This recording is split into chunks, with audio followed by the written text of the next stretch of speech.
This problem is called staging tables. It's a widely used tool, and it works. It has worked for the last 20 years, maybe even more. But the question today is this tool really the best solution to use?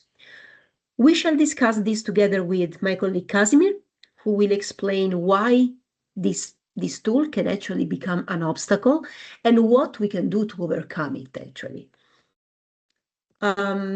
So, Casimir, everyone uses staging tables. They've been, as I said, they've been working for years. But when we discuss together, I feel like almost you don't like them so much. Why is that? Well, a lot of people dislike them because they don't work the way they should. They're rigid, slow, and a manual process. They were supposed to be a bridge between CAD and ERP, but over the time, they've become a wall. The result? The BOM leaves CAD, but never truly makes it into ERP, and no one knows whether the version in ERP is the right one or not. That's why you don't like them.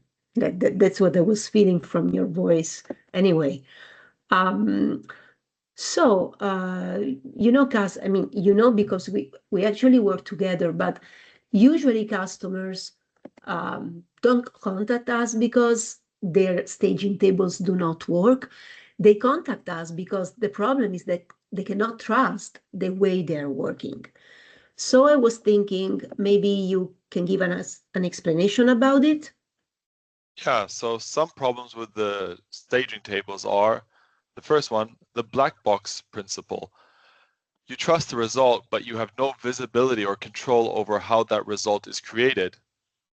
Data does not arrive, or only partially arrives in the ERP. Who is informed when this happens? And of course, data consistency. There may be no errors, but the data, is it actually correct? This